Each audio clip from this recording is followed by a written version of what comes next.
Dear listeners, apologies. Eddie is an idiot and used the wrong microphone this week. He has been sufficiently reprimanded. At least your eardrums are now somewhat protected from him during this episode. Yours always, Grumpy Gamers. XOXO. Hello and welcome to Grumpy Gamers. You're here with me, Pete, and along with me we have Ben. Hello. Eddie. Hello. And Kirk. No, we don't have Kirk. Sadly, as you can tell, he's dropped out again. Not that Unreliable. Not that it's becoming a habit or anything, which is kind of a shame because he posted all over Twitter today about being back on tonight, and then he's not. He did, and it was, what was it, 10 minutes before recording? He said, "Oh, sorry guys, I can't be on." Brilliant, that's lovely. It. That's it. It's not like we have a doc all prepped with all our stuff in, a full show. We've spent all the week putting it together. To be fair, Ben, I think you're partially to blame though, because was it not you a while ago who said he was too weak to survive the winter? Yeah, and that is proving. Wow, yeah, that is not near the end of winter. I mean, gosh, he's yeah, not that is proving. surviving. Yeah, that's it. He's going down hard. So that's a shame, and it does mean we can't ask Kirk what he thought of last week's show. So we'll have to insult him some more this week, so that he can review that next week. Lovely. But before we get into the Kirk bashing, we'll start with our news, and then of course we're going to take you through the new releases, a bit of what we've been playing, which is. This week, 2 new games. So Absolutely. Just a ridiculous amount of new games. You've been playing Horizon, Ben. I have, yep. And both of us have played Total Warhammer 3. Absolutely. Yeah, so it's bangers, two bangers, eh? Oh, it's going to be a goodie on those two, yeah. And our feature, not at all inspired by the reaction to these two games, but generally inspired by the reaction to games, is do we think critics are influenced by the outside opinion? Before that, shall we dive into the news? Let's do that. I think we've got a quick one to say before we start. This weekend, just gone, Nintendo Switch Sports was, I think there was a network testing event where you could go online and play and that type of stuff. But before doing so, you had to sign a thing or digitally sign a thing saying that you wouldn't talk about the game. So in that case, I didn't even fucking play it. So it's a weird shame, isn't it, that Nintendo said, "Oh yeah, you can play it, but you can't put it on social media or talk about it anywhere." So at the risk of, now that the podcast is doing rather well and growing quite nicely, I didn't want to put that at risk by the Nintendo ninjas coming after us. ninjas. That threw me as well. No, that's what they're called. No, it's not. That's what they're known as, the Nintendo ninjas that come out and just copyright strike everyone and stuff. So are they, Ben? Or are you just covering your back? I don't know anymore. Right, real news. Metroid Prime, Metroid Prime or some type of Metroid game was teased this week. Retro Studios they changed their Twitter banner to a picture of Samus in the distance, and everybody went off. The internet went off. Oh my god, this is huge. I mean, Retro Studios are making a Metroid game. They are making Metroid Prime 4, so you would think at some point their Twitter kind of images would display something Metroid related. So it's not earth shattering, but this could imply that we get a Metroid Prime 1 remake or Metroid Prime Trilogy or Metroid Prime 4 announcement soon, I guess. One of those three. We might get something. There's enough stuff going on there that they've got. They're teasing something. People love to notice things and go off on it. So there we go. That's that. Well, fantastic. And I suppose...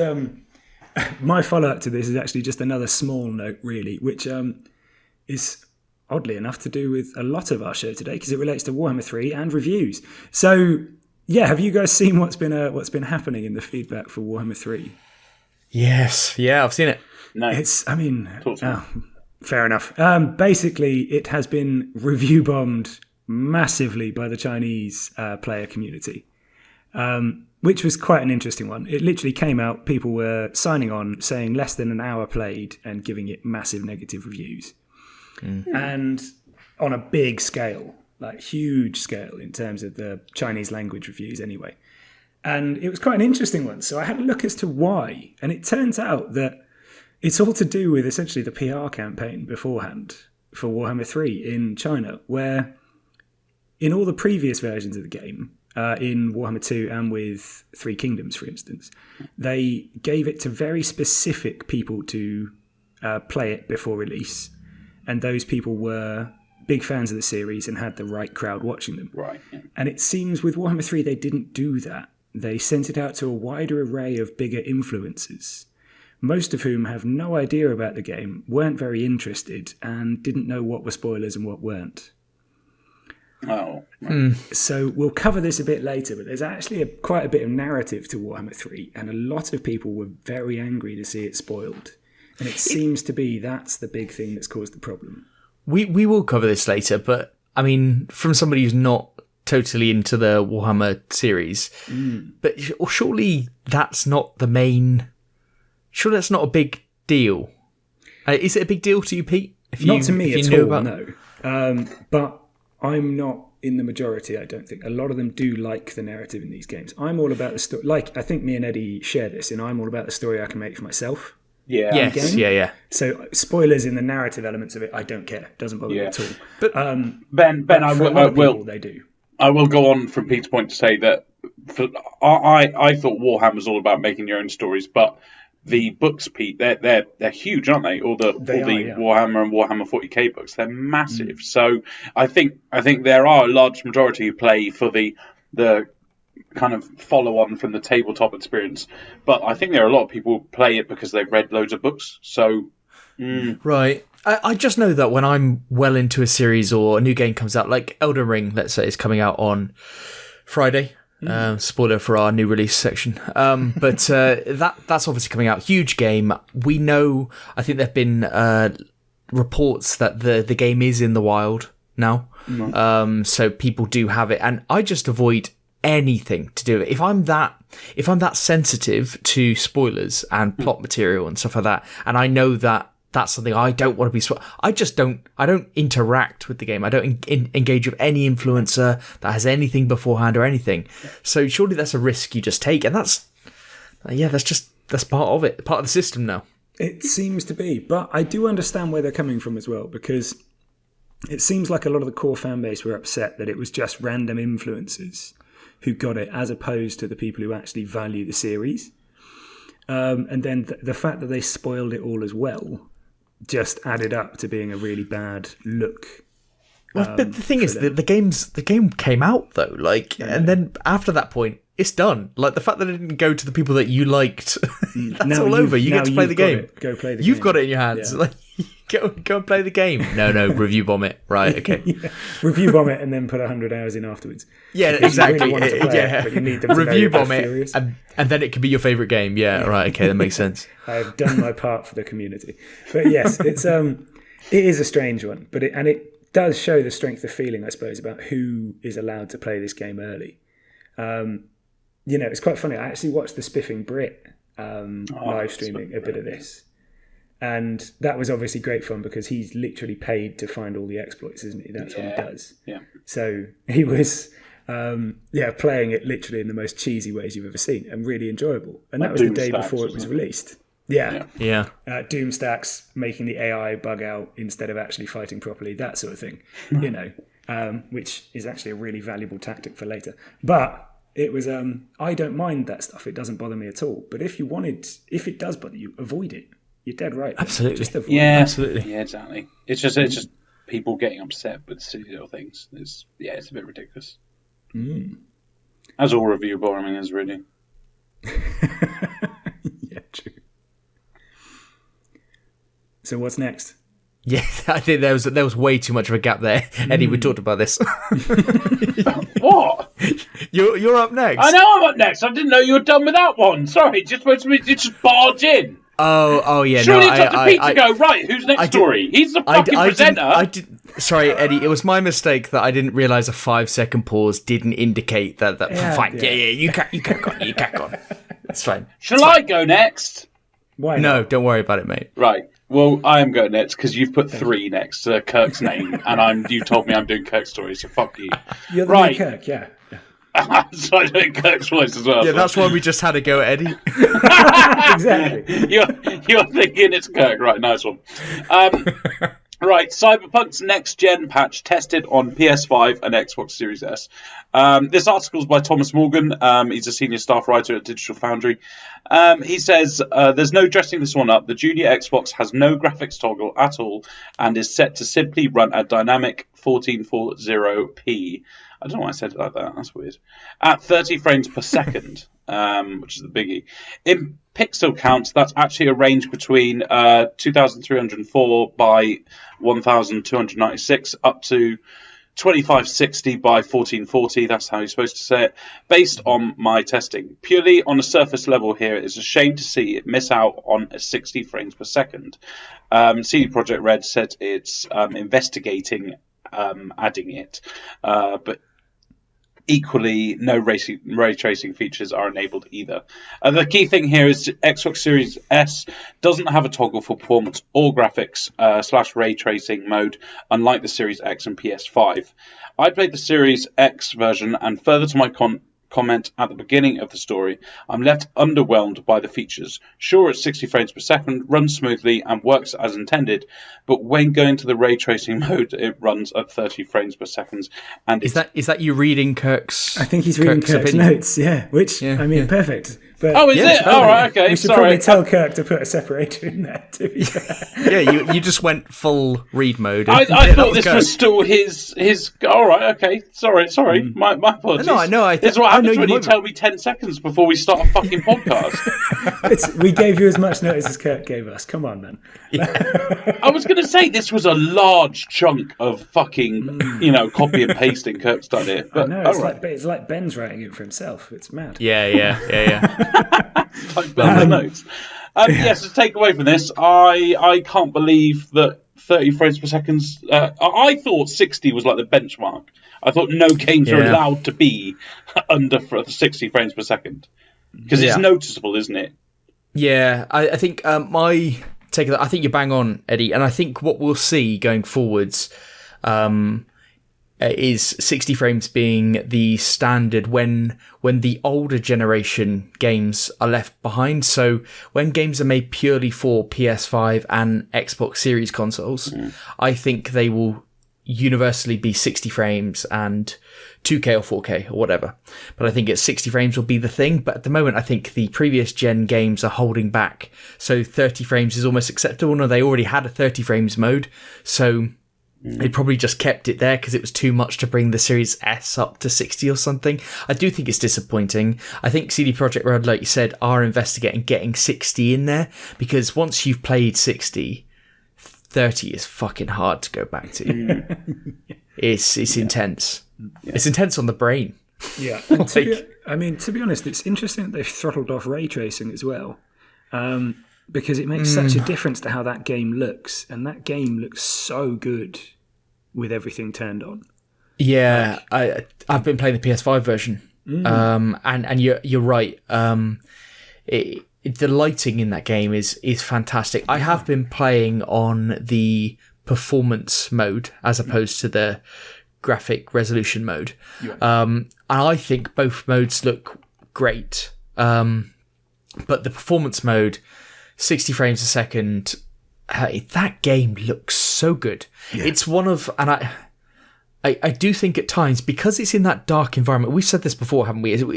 Eddie, we said this about Dead Space, didn't we? About dark environments. Yeah. So it can look so good, even older games. Now, put Cyberpunk when you go into a building or something and it's dark and dingy, especially those first 3 hours. Yeah. It looks amazing. It looks so damn good. And I think, for one, I think they've done an excellent job. And I have jumped in and I started a new game this week on it. I played 3 or 4 hours of Cyberpunk because it's just so fucking good.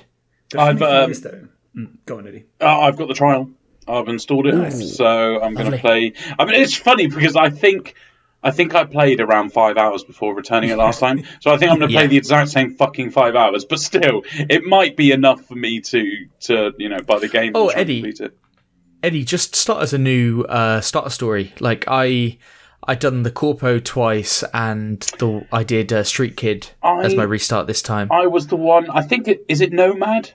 Yeah. I was Nomad last time, so I'll do something different. Is it a different beginning? I assume then. Yeah, it's a different beginning. It's a different beginning, and it's different like introduction to the other main character at the start and stuff. And I know Ben has a strong affinity for the corpo background, but I'd still say Street Kid's the best one for me. So, yeah, I really enjoyed that start, Pete, actually. Yeah, it's really good. It's really good. I do like the corpo one, though, because I like the sharp... As I said, I'm a sucker for that kind of... to me, that's Cyberpunk. Yeah. That kind of corpo. And I kind of get that from Blade Runner kind of feel about it on the corpo side. That's fair. Yeah, that's a very fair point to make. I think the Street Kid's more like hackers kind of style of it. Yes. So, I mean, I suppose the one thing this article tells me, by the way, is that I'm not going to bother playing it off PC because I've only got a Series S. So there'd be no point at all in me massively downgrading to play it when I could just play it PC.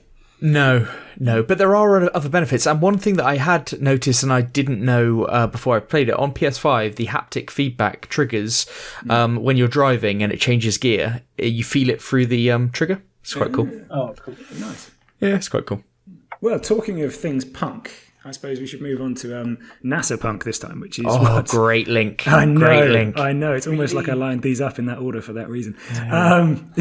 So Starfield is aiming for a NASA-punk aesthetic. That's the look they're going for. In an interview with Xbox Wire, Istvan Pele, I think that's how you say his name, I've lost the quote, said this. Early on in this project, when we were trying to establish the overall aesthetic of the game, we coined the term NASA-punk to describe a sci-fi universe that's a little more grounded and relatable. We wanted a very realistic take. You can draw a line from current day space technology and extrapolate from there into the future, so it's believable and relatable. What's really interesting is how much we've all latched onto this concept. The moment you said NASA-punk, the art team could instantly take those two words and make them work. It's just the perfect term for our art direction and keeping everyone in the same flow and working with a consistent style. So, first off, I really like what he's saying there about taking current day technology and extrapolating it. Because think of things like The Martian, Eddie, or what's it called? The Expanse. And that's pretty much what they do, isn't it? It's just that pushing what we've got now further forward. Yeah, The Martian... You know, in The Martian, the only thing that was beyond the scope of things in real as it is now is the spacesuit. Yeah, that was the only thing that hasn't been the flexibility of the spacesuit is the only thing that hadn't been kind of fully fledged out in actual technology yet. Yeah, precisely. And they always say the most unbelievable thing about the whole story is the wind level on Mars. That's the only thing that would be a surprise, is if it got that much of a storm. And actually, coincidentally, did you know the fact the Martian and the Expanse are meant to be in the same universe? What? Are they? Yeah, the guy who wrote The Expanse wanted to take it on from Mark Watney's universe. So even the name of the spaceship drives are the same. Shit, I'm sure I've seen some references. The Watney, yeah. Yeah, there is a ship in it called the Watney. So I always loved that connection. And I suppose that's why they've got me with this quote, is because... if that's the aesthetic they look for, something along the lines of The Martian, something along the lines of The Expanse, I think we're in for a hell of a game. Yeah. Oh, absolutely. What I love about this, when they say NASA-punk, it's amazing the pull that... I think they said this because of Cyberpunk.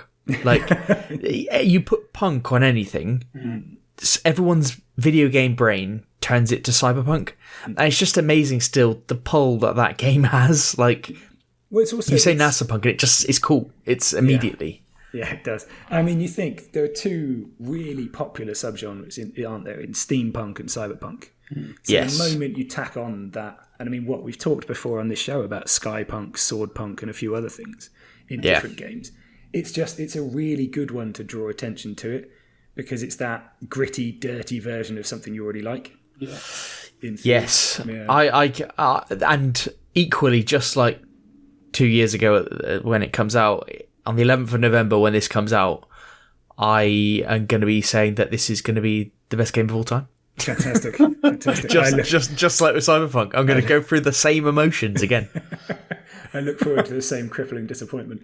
Although I didn't really have that much disappointment, so I shouldn't really make that joke. But no, nor did I really. But yeah, it wasn't the best game of all time. But yeah, this will be. Now, Eddie, here's your warning that it's back to you next. It's not even a warning. Just say, Eddie, what's your news story? You've done that every week for like a year and a half now. Right, I'll go next. EA blames Halo Infinite for Battlefield 2042's woes. In a company town hall meeting with employees, EA acknowledged the disappointing launch of 2042 and discussed plans to improve the game and the franchise going forward. Laura Mealy, I'm going to say that, EA's chief studios officer, said the company failed to meet the expectations of our players and also clearly missed our own expectations. Identifying the reasons for the game's failure, Mealy attributed part of the blame on the huge ambitions of the project, combining with the global pandemic, which created unexpected variables in the development process. Following the game's launch and the rollout of Day 1 patch, the game was stable and the early critical reception was good. However, Battlefield was then affected by the launch of Halo Infinite, Mealy said, as unfavourable comparisons were made between the Xbox shooter and Battlefield 2042, with Halo perceived as much more polished title. I will quickly say, since this news story broke, there's been a few publications of EA kind of trying to clean it up and say, oh, we never actually said that. But to be honest with you, I don't think it's far-fetched to believe that they did say this in a kind of big meeting. Don't you think? Yeah, and EA were bound to come out and say this didn't happen if it's an internal town hall. Yeah. That's not the sort of thing they're going to want coming out at all. So, interesting one. I mean, go on, Ben. I was going to say it's interesting that they described the early critical reception was good. Yeah. Following the Day 1 patch. I mean, on Day 1, I remember we looked at it, Eddie, and we went, wow, this looks awful. Oh, yeah. The first yeah, because we had it after Day 1, but then we had it, there's a couple days after. Day 2, it seemed so much better. Like, Day 2 seemed all right, but Day 1... better. Yeah. Do you remember when we flew in and we saw the buildings were all like... Yeah, Jesus, you're like... I think I said to you, like, does this look awful? And you're like... Yeah, I think it might be. Something's going on there. Great, but yeah, I think it's it's so. Oh, it's What did she say? As unfavourable comparisons were made between the Xbox shooter and Battlefield. What? One saying one's good and one's shit. That's a very unfavourable comparison. That is unfavourable for us. It must be said. Okay. How badly this game has gone down, it still sort of amuses me because you guys were so excited for it before release. Yeah, the thing is, I mean, and Eddie's played a lot of it. The problem with video games, the problem with a lot of games must find is that games take on a world of their own. So if it's a really amazing game, it goes to like next level, and if it's like something which is below par but the hype was good, it just absolutely bombs beyond belief. Because Battlefield, if it was just released at any other time without the hype, it'd be like, wow, oh my god, this game is amazing. Yeah. But because it's Battlefield, it's like thrown on the ground, stamped on, rubbed in the dirt. And it was hugely built up as well, wasn't it? Massively so. Like, I was to blame there as well. I would say this. Well, I tell you who's to really blame, and EA should have done this. Our marketing department is to blame because they made that game out to be absolutely because that trailer was so good, wasn't it? It was absolutely insane. Yeah. It was breathtaking the year before. I remember saying to you guys, like, holy shit, the game. I think we covered one of the events, whatever it was, wherever it was shown or something, wasn't it? And I said, like, my most anticipated game now is Battlefield. Yeah. Because it just looked amazing. And you saw all the reaction videos of all the streamers, and everyone was the same. Everyone was so excited. Yeah, absolutely. It's it's a shame, but yeah, you can understand them if they did say this. But this is a clear problem, by the way, because the poor advertising team have just absolutely smashed their job and still basically fucked it up. Yeah, absolutely. It's not their fault. I was joking, obviously, but they did a tremendous job. They polished that turd fantastically well. Yeah, and then when they release it, like graphically, it's so downgraded, and it's what a shame. But the biggest story this week, I think, was the Wii U and the 3DS eShops are set to be closed. So by March 2023, They're set to close both of those eShops, and a lot of functionality will be discontinued in the period leading up to that point.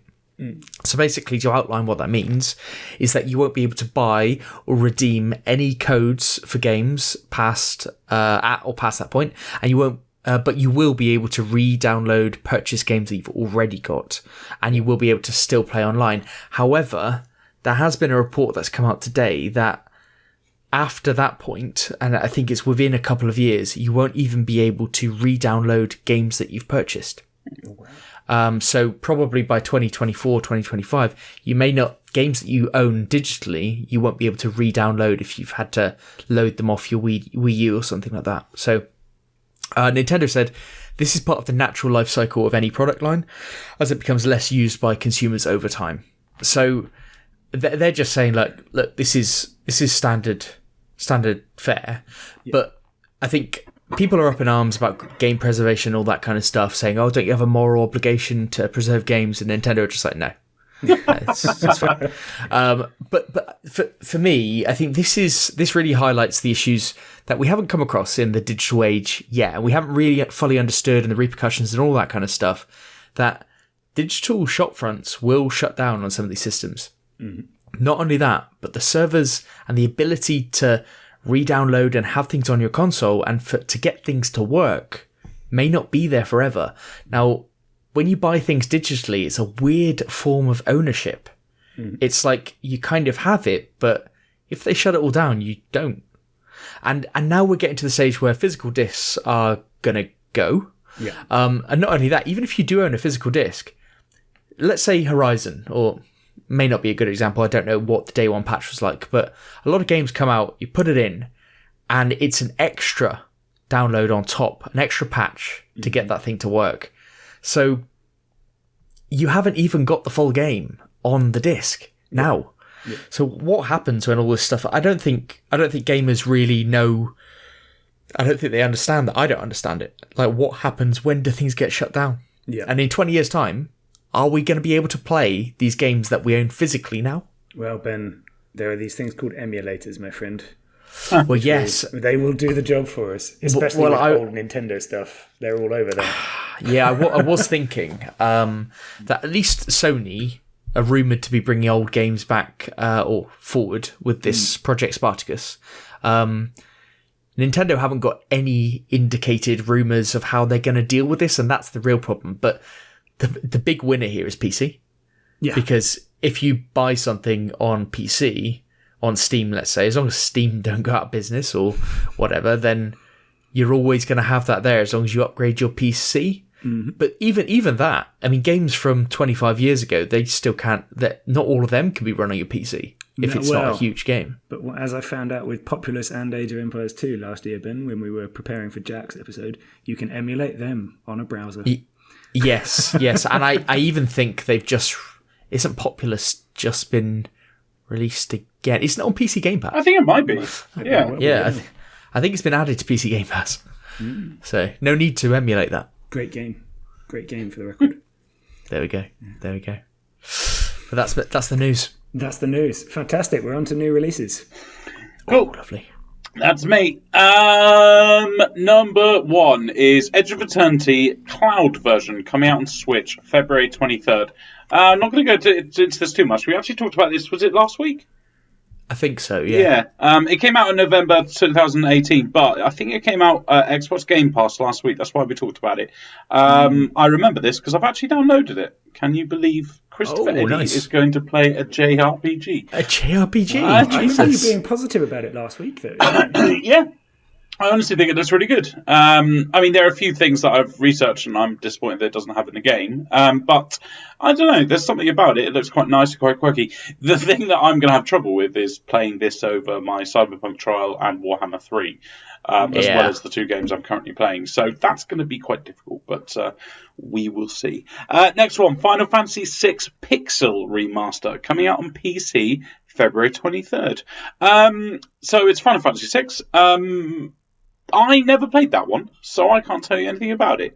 Pete, you did, didn't you? If I remember. I did, but a long time ago. That said, I know that a close friend of mine thinks it's the best one of all Final Fantasies. Pete, that's funny you said that, because I think I've heard that whenever I've said like, "Oh, 7's the best," I know that all the diehard fans always go 6 is the best. So the edgy ones always tend to say 6.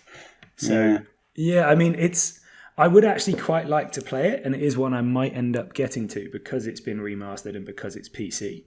But like you, there's quite a few other games in the way. I'll tell you what, these Pixel remasters though, they went down quite well. The other couple that they've done, they've actually gone down quite well. I don't understand, again, we said this last time, why it's only on PC. Like, why isn't a Pixel remaster on PS4 and Switch and Xbox maybe and stuff like that? It just seems a bit weird, but too many games. Too many games. Martha is Dead, coming out on PC, PlayStation's, Xbox's, February 24th. Martha is Dead is a dark, first-person psychological thriller set in 1944 Italy that blurs the lines between reality, superstition, and the tragedy of war. So it's a horror game. This one looks really good, I think. Looking at the videos and the streams, it looks really quite dark and gloomy, but what do you guys think? Well, there's one thing about this game, and it's done some incredible marketing. I don't think anybody knew anything about this game or probably cared about this game at all. However, there's a scene in it that is so either disturbing or over the top that Sony have vetted it, and so that on PlayStation that scene is not in the game. Ooh. So only on Xbox can you get the full, and PC can you get the full game. That is a marketer's dream, because now this game is put on the map because people know about this game and they're like, and people are going out there and buying this game, and I will be buying this game because they need to have played this game stuff. So I think it's fantastic. Like, that is a way to do it, to get. But the interesting point is that it got through all the ratings boards. Sony have almost gone out of their way to vet this game and said, no, that is too much. Bloody hell. Interesting. It's weird, right? Yeah. And I do want to know what it is now. Yeah, I know. Yeah, I didn't. You've put it on the list this week, and that just triggered it in my mind because this is from a few weeks ago, and I was like, "Oh, Martha is Dead," because I remember people talking about this, and that was the reason why. Never heard of this game. Never heard of it. Fantastic. Now you have, and now I want to play it. But next one, Never Alone Arctic Collection, coming out on Switch, February 24th. Experience the epic journey of Nuna and Fox as they search through the source of an eternal blizzard that threatens the survival of everything they have ever known. Never Alone is an atmospheric puzzle platformer developed in collaboration with the Inupiat, that's right, isn't it? An Alaska native people, drawn from a traditional story that has been shared across the generations. So this is like an Ori style kind of sideways scroller. It looks really charming, but a lot of these always do seem really charming to me. Pete and Ben, you both played the Oris and you both loved them. So what do you think of this one? It's strange because I know exactly what you mean by saying it's Ori style, but it's not where I'd have gone at all. But I do know what you mean the moment you say it. So, I mean, it looks like an interesting game. It does. I think this is an expansion on or a new version of an ongoing story. Yeah, it's called Arctic Collection, so I assume there's Yeah, it's been out. It's on PC, is it? So I love look at this. If there's a physical version, I think I'm going to buy it. I think it looks wonderful. I think it looks absolutely fantastic. So, if there's a physical version, I'm definitely going to buy it. If there's a digital version only, I'll probably buy it. But I'd rather have it physically. You've already bought it. Haven't you? It looks brilliant though, and I know I've looked on Metacritic and stuff. It's got reasonable scores. It seems a game that's right up my street. Like, I'm not a massive kind of puzzle platformer gamer, but something in this art style with this kind of narrative, I'm all in. Yeah, that's it. I suppose it sort of reminded me more of things like Kenna Bridge of Spirits. Yes, in that, but in this like 2D side-scrolling thing, and it's also, I've forgotten the name of it, the wonderful looking Fox game that's coming up on Switch, the kind of narrative-driven one. it's along that kind of same art style and stuff. Yeah, it just looks brilliant. Yeah, I'm all in.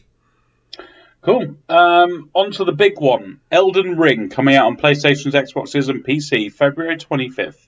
Rise, tarnished, and be guided by grace to brandish the power of the Elden Ring and become an Elden Lord in the lands between.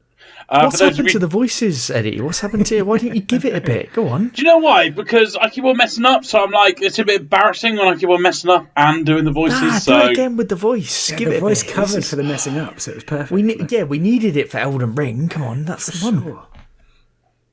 So, this is a dodge and hit game. It's a Devil May Cry rip-off, obviously not as good. And that's it. What do we think, guys? Pete, do you want to go first? I can't deal with that. Yeah, I mean, if I wasn't looking at the disclaimer he put next to that on the notes, I'd be much more I should have deleted that.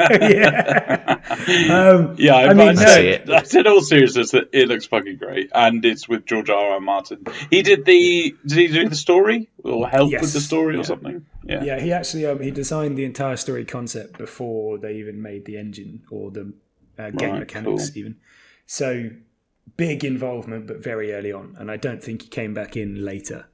It was actually quite funny because another one of the big authors in that space, a guy called Brandon Sanderson, even had a little go in an interview because he was there like, why'd they get George? He doesn't even play games.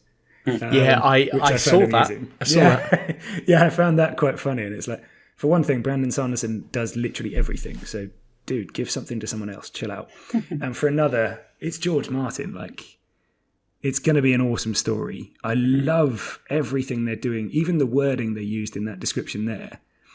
I love the way they're developing this, and I just can't wait to play it.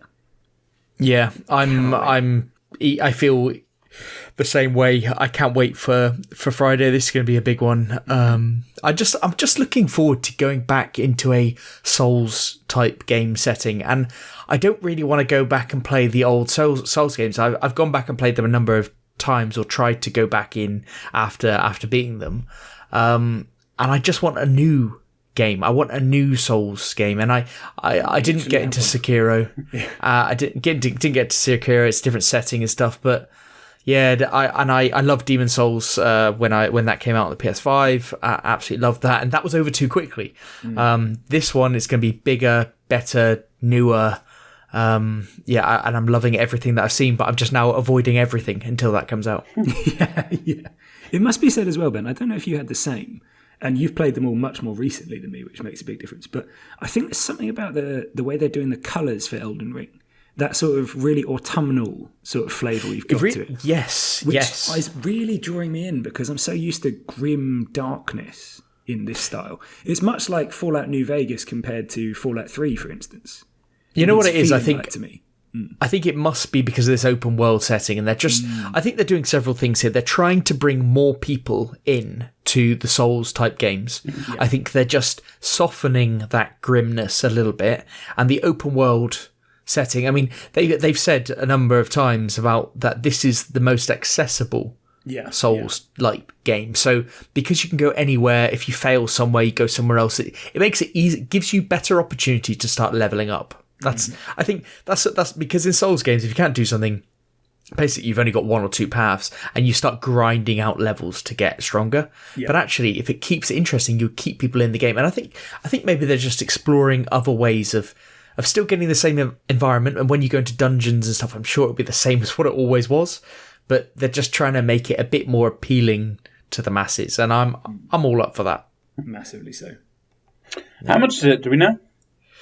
It's not ridiculous. It's 50, yeah, and I think you can get it as low as 40, 45. There have been so many deals on this. I'm so surprised. Like in the months leading up to this launch, there have been so many deals for getting it cheaper, and it's not like a £70 game.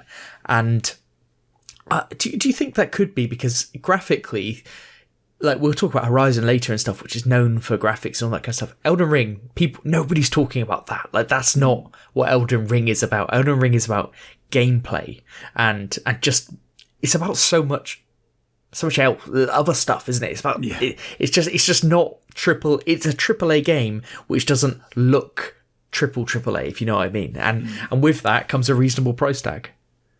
I mean, it's amazing that we think 50 quid is reasonable now. But yes, it is amazing. You're exactly right, Pete, because 50 quid is top end. It was top end, but now it's like, it's a budget game. But there seems to be a weird disconnect between which ones are 70 and which ones are 50. Because you think Cyberpunk was 50, Warhammer Total War was 50, Elden Ring is 50. There's quite a few around there. Is it due to the next gen up? Because I don't think, and I could be wrong with this, but I don't think there's a specific. Is there specifically like a next gen upgrade for like the series and PS5s? I don't. Yeah, maybe that's. I don't know. Maybe it's something to do with the next gen upgrade stuff. I don't know. Anyway, I'm also deeply aware that we're going to spend a lot of next week talking about Elden Ring, so we should probably move on. Yeah. All right, next one. Wait. But if anyone wants to hear any more, there is, of course, a video on YouTube. So, you know. Oh, yes. Yes, there is. We've got a video on our YouTube channel. Plug. All right, next one. We'll go to a game that none of us want to talk about then. Grid Legends, coming out on PC, PlayStations, Xboxes, February 25th. Grid Legends delivers thrilling wheel-to-wheel motorsport action, create dream race events, hop into live races, experience a dramatic virtual production story, and embrace the sensation of a spectacular racing. Well, that didn't make sense, did it? It's a vroomy game. This is why Kirk is on the podcast, and he's not here, so once again, fuck you, Kirk. The only thing that looks different from this game to me to every other vroomy game, and I know Kirk is screaming it, is I was going to say TV. I don't know why he's watching on TV, but screaming at us through his TV right now, is the weather effects look kind of cool. Like when you're driving in the really heavy rain, and there was bits where like snow was coming up into the screen. That looked quite cool. I remember seeing this when it was first like announced, and I thought it looked quite good because I think they're taking a little bit of a different take on the normal Grid games, and there's like a story involved in the championship. I don't know, but it's coming out like 2 weeks before the biggest racing game in God knows how long, Gran Turismo. Yeah. So it seems a weird time for it to come out, or maybe they're capitalizing on people wanting to play racing games. Yeah, maybe they're doing the whole, because I don't know, if I'm looking forward to a racing game, maybe play this game before it, just to get in the mood of racing games. I mean, if that one weren't coming out, if I were interested in it, sometimes you do get the hankering for a racing game, and this could be the one. But maybe they're trying to capitalize on that for 2 weeks, and then it'll just drop off a cliff. You just accept they're going to be a game for 2 weeks, but yes, they're going to get the money, so it doesn't really matter. Yeah, possibly so. Okay, next one. Majora's Mask will be added to Nintendo Switch Online expansion on the 25th of February. This is a Legend of Zelda game, isn't it, Ben? It is indeed, yeah. Old school Zelda, but it's finally being added to Nintendo Switch Online expansion. So it's just the date was confirmed the other day, what day it's coming out. So in a couple of days, is that Thursday, Friday? It's coming out. Yeah, lovely. Next one, Elex 2, coming out on PC, PlayStation, Xboxes, March 1st. In this sequel to the vintage open world RPG Elex, Japs must once again unite the free people of the science fantasy world of Mangalan against a new threat, the Skyans. No, Skyans? Skyans, who want to change the face of the planet forever. So this is, a vintage open world experience. It doesn't look like anything extra to add. When I looked at like the mechanics and stuff, it literally had nothing like, like most games on Steam and other places you buy it. It has like, here are all the things you can do. This had literally nothing. And then when I was like, well, Elex 1 must have been huge. The reviews are all pretty bad, but it is £40. Elex 1 is £40. Elex 1 is £40? Yes, correct. Wow. Wow. Correct, sir. Yeah.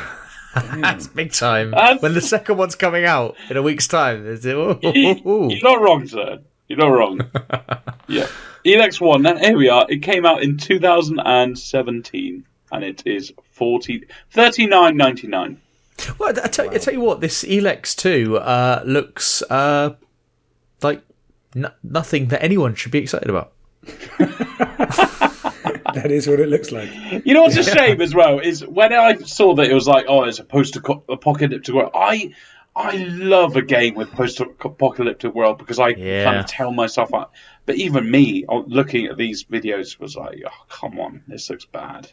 Yeah. What does it add to anything? Yeah, I think you summed it up. Yeah, perfectly, I thought. So get excited for that one.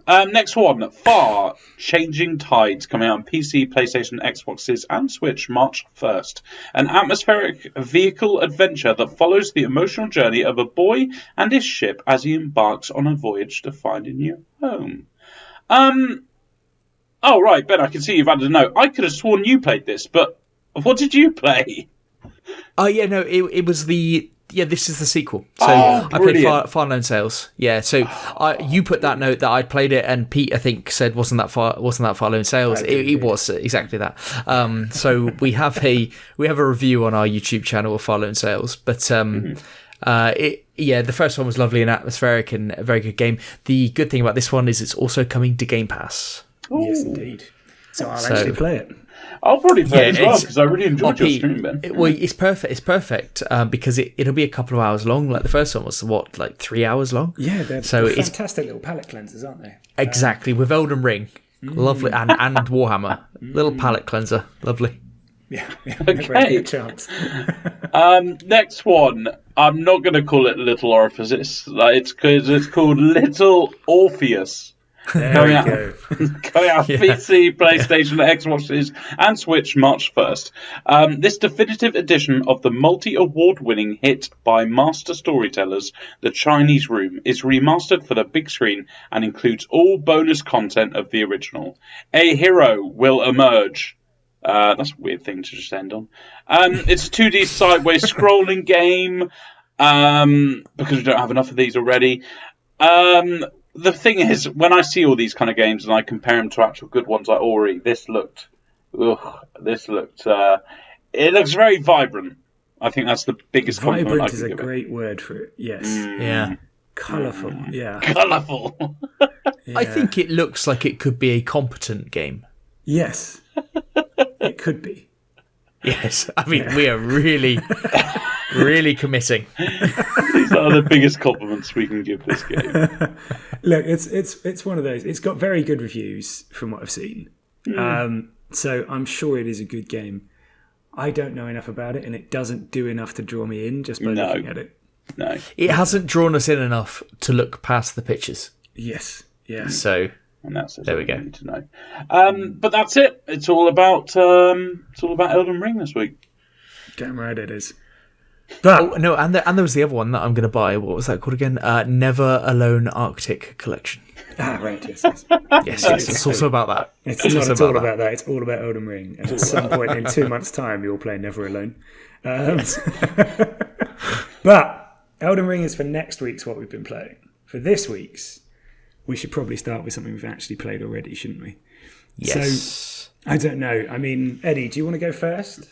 I will go first because I haven't really played anything new. I've been playing the shit out of the golf game that I talked about last week, PGA Tour 2K21, and I've been because it's such a casual game, and I sometimes get the itch to play like competitive. I have been jumping into PUBG. Because that's now free to play everywhere, isn't it? So yeah, I've been playing that, and I found out actually there's a first-person game on it. You can actually play, you can toggle between first-person and third-person, and it's great because you can't actually switch cameras. So that's made me really happy. Because if you remember, last time I played it, I stopped playing it because I was so fed up that the third-play mechanics were not compatible with competitive multiplayer. So does everybody else have to play first person if you play first person? Exactly, yeah. There's two modes, Ben. There's third person, which you can toggle between first person and third person, and there's first person mode where you cannot physically go to third person. That's brilliant. That's a really good idea. Yeah, I like that. I really like that. Yeah, it stopped all the hiding behind walls and whatnot. So I'm just jumping between those two. I have seen you playing PUBG actually. When I've been on Xbox, I've seen you playing. Nice. Yeah. So, Well, I've got a week off, what's going on so there? you're going to see a lot of those little notifications coming up this week, Ben. Maybe some Cyberpunk, maybe Warhammer, you know. Eddie, the problem is that doesn't change when you're working, though. So Yeah. it's just always champ manager in that situation. Football management's on the background. Don't you worry. Yeah, don't you worry. Exactly. That's always on. Doesn't matter if you're playing PUBG. 24/7. Whenever you press space in between emails, you also press space on Exactly. Yes. Football Manager. Yeah, fantastic. Well, I mean, they're both great games, so fair enough. I'm surprised you haven't jumped into Warhammer 3 yet, though, Eddie. Honestly, Pete, it's only because PGA Tour, the golf game, is really keeping my interest at the moment. I've got to admit, there have been times where I've gotten pissed off and I've jumped over to PUBG. So I think in the next couple of days, I'll have one of those moments. I'll get pissed off and I'll want to play a new game. So I think that's going to be Warhammer after what you're just about to tell us all. Yeah, fair. Well, this was kind of the thing, because I dropped you a message a few days ago, didn't I? Because I made a mistake in initially installing this and installed it on my hard drive. This is Total War Warhammer 3. Yeah. And I will obviously explain a little bit more about that in a minute. But the first thing I did here was I pre-installed it on the wrong drive. And then was like, okay, that's no problem. When I eventually found out on the day of release, I'll reinstall it onto the other one afterwards. And it comes up saying, yep, that's fine. That'll take 3.6 hours. And I went, I've got like 2 hours to play. Okay, that's not happening. I'm just going to go with it. And it's actually, by the way, been running flawlessly. Fantastic. The only time I've seen a loading screen for longer than a blink has been the initial campaign load. And that I kind of forgive you for. It's got a lot to do. But yeah, I've been running on ultra and high in graphics, and it still runs perfectly just on a hard drive. Ooh. So yeah, we'll have a slightly different review next week when it's on my SSD. Very quick question on that, because I think everyone listening is thinking this.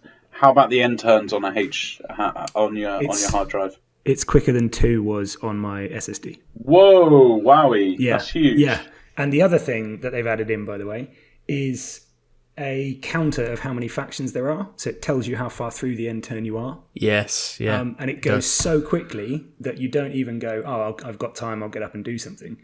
But you were like, well, if it was that long, that would have been a handy thing to know. And on that note, Pete, yes, I saw that there's Pete, there's in the top right hand corner when it's like doing the end turn. Can you like speed it up faster than you can pace it? Could you do that on the old one? You could, but only after a patch. Yeah, it is something you can speed it up so that you can speed it up. And there was also a phenomenal mod that allowed you to stop incoming diplomacy, which otherwise stops the end turn. Right. That was an amazing one. That was so good. I can't wait for that to come back. But before we dive into it properly, I feel I should probably explain a little bit about Total War Warhammer, because I know we talk about it all the time. We've talked about the one before a lot, Warhammer 2, but I am aware that not everyone knows these games. And I feel it's probably important that we actually remind everyone that this is turn-based grand strategy. That's what this is. It's one of the biggest ones. It's probably the biggest franchise in that category, Total War.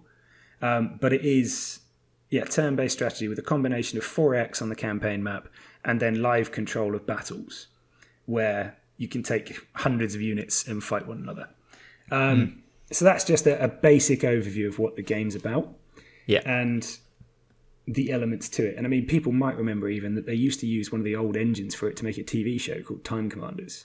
Oh, that was amazing. That was amazing. That was so good. Yeah. And that was all based on Rome Total War 1's engine. Yes, that was so good. Incredible stuff. Yeah, really, really good. But we've come a long way since then. And they've now dived into, what is this, the third one in the Warhammer franchise, which is making use of all of Games Workshop's lore. And this one, you really see that, because they've leaned into the narrative hard. So I've played about 8 to 10 hours now, and I've done 3 separate campaigns with 3 of the 9 available factions. So I really like what they're doing. I really like most of the mechanics. The quality of life is immensely better than it was. And each of the different characters you can play as is incredibly different. We should start by saying that. I know you've tried at least one as well, Ben. Yes, yeah. And they are so different. Like, I started out with Kislev, who are Russians, basically. Russians with fighting bears. And I had fun. And then I switched to Ogres, who are Shrek, but a lot angrier. And since then, I've gone to Zinch, who's like the magical demon one, and that's actually been the most fun so far. Well, on that note, Pete, I did like that, like, because I obviously phoned you up before I picked my first kind of starting faction. Yeah, you because did. you know a lot more about this than I do, and obviously I said I wanted a vampire who could ride a dragon at the end, and you said, "Oh, that's not available right now," so I had to reassess. But yeah, I did like the fact that it seems like so different depending on what faction you choose. Incredibly like, there's so. how many are there? 8 to start with? Or there, Yes. is there 8? And it's just that's the amazing thing about this game. Like, you can play, and it takes up a lot of your time. You can play 6 hours of one and go like, actually, I get how this feels, but I want to use another one. And there's so many hours that you can plug into this game, just even working out who's your favourite. Yeah. Oh, massively so. And it is kind of, at the beginning of the game, an awful lot of people who play this will probably spend 10 hours with each of the factions before they go, okay, I'm going to play the full campaign on one of them. Because they want to learn how each of them works and see which one is going to fit them most. And, I mean, that's quite a huge commitment in time when you think about it, just to pick which part of the game you want to play. And even you always get further in, and then you find like an elite unit, and you go, "Wow, I didn't know that guy actually had like extra large charge damage or something." Yes, and you're like, "Oh, I really want to be them now." Yeah, or I wish I'd done that earlier, and I've messed that up, and I haven't built that thing over there. Yeah. Yeah, well, this was the funny bit. So I started out as Kislev because they've got bear cavalry, and I was like, "That's awesome. That's what I'm doing. People riding bears. Yeah, let's go." And then fought the ogres, and they've got this thing that is like if you cross the Transformer with a rhino, like size-wise, it just wrecks everything. And I was like, I just want to use them. I want to use a lot of them. And you end up bouncing around just to try that out. And I suppose this has devolved already into the sort of individual aspects of the game, but I should point out it looks fantastic. As I said at the beginning, it's optimized fantastically well. And for the first time in a strategy game like this, the narrative is actually one of the definitive elements of this game. I've heard this, and it's a really good narrative. And I'll come back to, there's a caveat on this, which I'll come back to. But I think the way they've done it is actually amazing. They tried really hard to do one in Warhammer 2, and everyone hated it. And I mean, absolutely hated it. It was called the Race to the Vortex, and it just ruined everything. Whereas this one doesn't have that same impact. No, go ahead, Ben. You mentioned you said it looks really good before, and I'm not saying it looks bad at all. I did expect a little bit more than I'm playing on high and ultra settings as well. And I expected, I don't know, I just thought it would look a bit better, and I do, and on the campaign map as well for me, It's quite interesting. It's detailed and the landscapes and everything, but I did expect it to look a little bit better, and I just didn't know whether does this look any worse or better than the last one. So this is one thing I was going to clarify with you actually, Ben. In that almost all the graphics in these games go on the battles. When you want the campaign map to look better, your friend is a 4-letter word called mods, and they will come. The campaign map, it's a bit brighter, a bit more colourful than before. And I do quite like the change in tone with the way it can develop depending on which of the 4 Chaos Gods is doing better. Like some of them, the land itself changes depending on which one of them is winning. But almost all of it goes into the battles. And I think that you can really tell things are a lot sharper, things are a lot clearer. And despite the lack of blood, which they always start out without to avoid the ratings problem, it looks great. I really, really like the way the battles look. Yeah. And it's a fantastic game as it stands. But we do have to come on to the but here, which is, for those of us who are seasoned veterans of this, it doesn't feel like the finished article.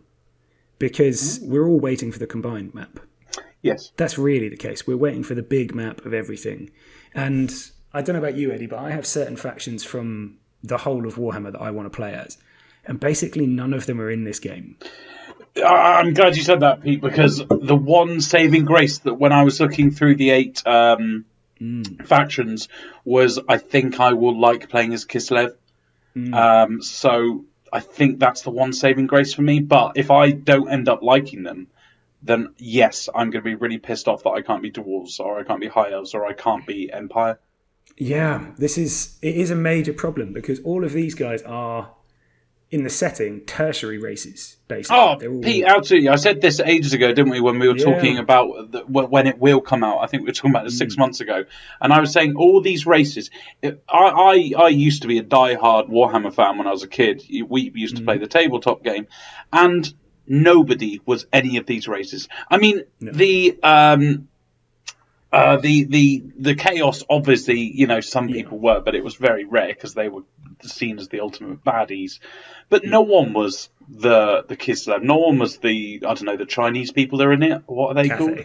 Cathay. And this was it. And ogres only came in just before the whole thing got canned. Exactly. So they weren't exactly very popular. Nope. So, and then the Chaos Dwarves aren't even there yet, and they were the one I was most looking forward to. Oh, of course they're not. No, I didn't. Yeah, and you can see their capital on the map, and at the moment it's just held by orcs, and you're like, come on, just put it in.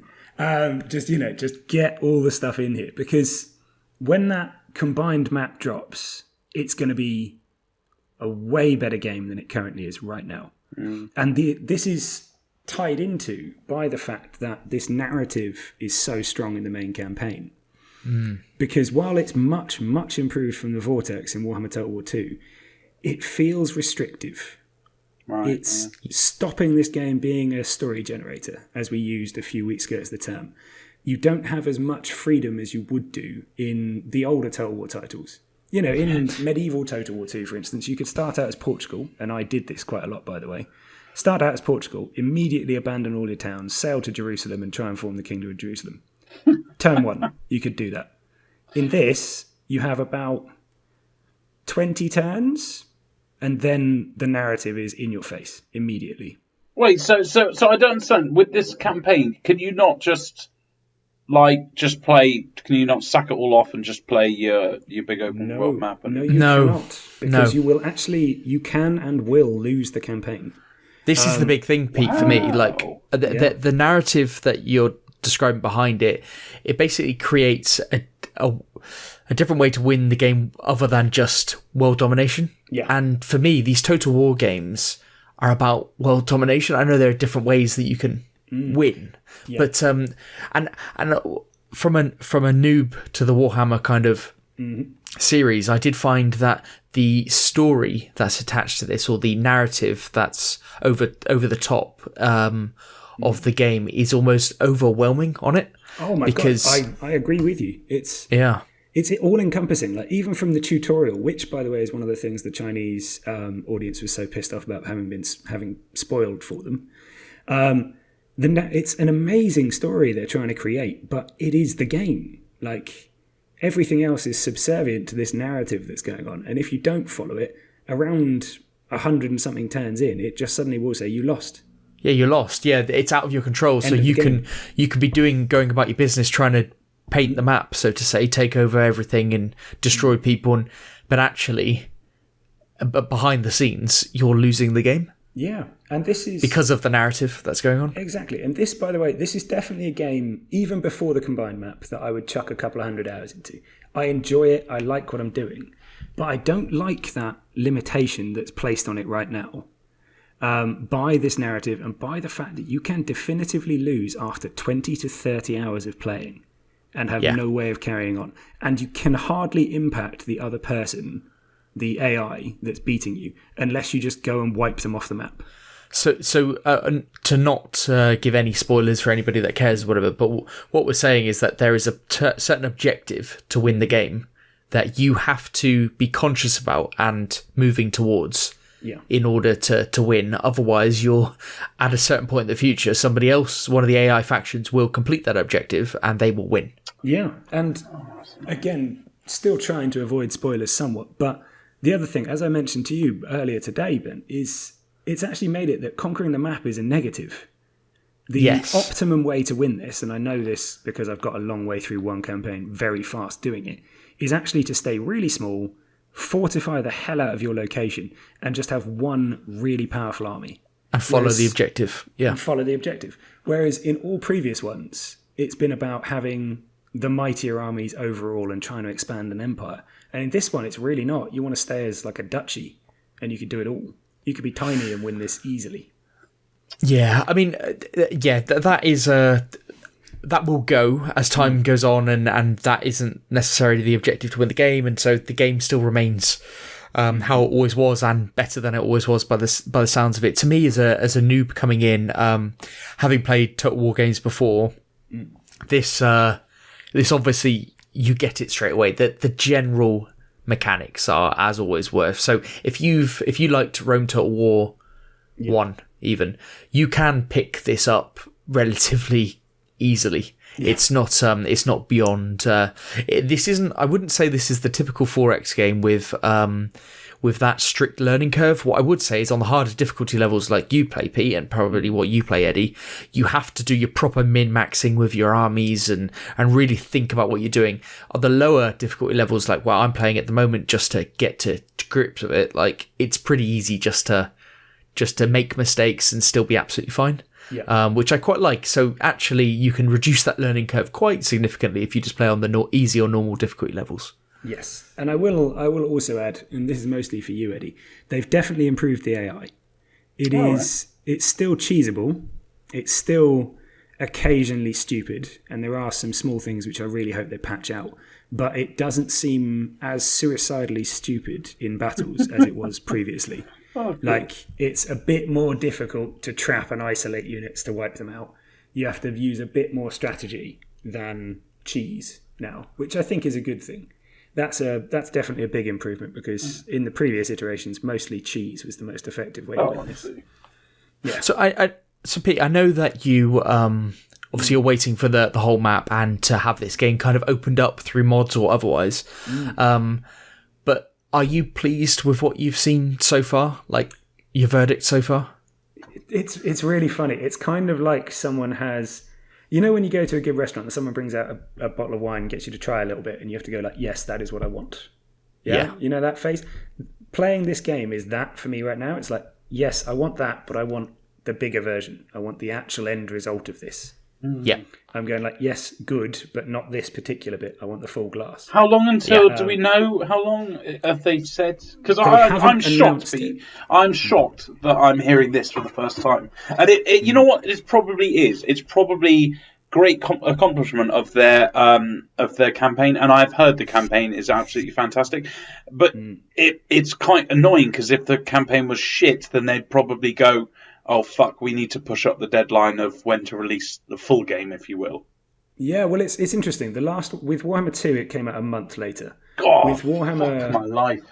With Warhammer 3, it's likely to be longer, because they're trying to make an entire world map, which, I mean, for scale, the map for this campaign is like the same size as the whole map for Warhammer 2. So, and they now want to add those two together. So it's going to be one of the biggest maps you've ever seen in these games. It will make the maps in Civ look tiny. It's vast. So I imagine it's going to take longer. And then when you imagine all the testing they've got to do between, what's it going to be, like almost 100 factions in the end? Yeah, that's going to take some time, surely. Yeah. So I think we could be looking at 3 to 6 months, basically. Yeah. Yeah. But it'll be worth it when it gets here. Yeah, I'm very pleased that this is now a game that I feel like I can pick up and play at any point. So it's good to have it through Game Pass on the list of things that I can play. But obviously that combined map won't be coming through Game Pass, I wouldn't imagine. No, it will not. One thing you can remember though, guys, is we can play an 8-player campaign. Just a heads up. You can actually play 8-player multiplayer. Oh. Yeah. God, I think that'll be an unfair match, but play it on Legendary. Have Ben between me and Eddie so that we can protect him. Yes, that would be wonderful. I'm not allowed to take any other province because I fuck it up. Exactly. Fantastic. Right. But okay, well, we're going to be hearing a lot about that game, aren't we? We're going to be hearing a lot in the future. I imagine. A few weeks, I reckon. Yeah, and I imagine in about 3 to 6 months' time, you'll be all going, "Why is Pete playing the same game every week for 5 weeks?" Exactly. Yeah, no, we've had that conversation before. Yeah, and we will again. Yeah. Right, shall I move on to my big I think game? You should. Yeah. Well, I have obviously been playing Horizon Forbidden West, so this is the the first huge release of the year for PS4, PS5. Yeah, Sony exclusive. Obviously, we had Sifu a couple of weeks ago as an exclusive, but this is the first AAA big game. Yeah. And just like Pete did for Warhammer, obviously, for those that don't know about Horizon, this game is set in the future, and it's post-apocalyptic, Eddie. Though it doesn't look post-apocalyptic, it's luscious land and things like that. But post-apocalyptic, basically where dinosaurs / animal machines are all over the world, and human society has regressed back to its primitive stage. There's a lot of backstory behind it, and it all does make sense. But yeah, that's kind of the setting, and it's an open world RPG where you play Aloy, and she is essentially the savior of the world. that mantle is bestowed upon her. So the start of this game, it does serve as like this linear kind of tutorial piece, and it's not as engaging as Horizon Zero Dawn. Horizon Zero Dawn, the first one, had this wonderful kind of set piece of Aloy getting her focus, which is how she sees things in the world, like differently to other people. It's like a little piece of thing that clips on her ear, and she can like understand what the machines are doing, etc.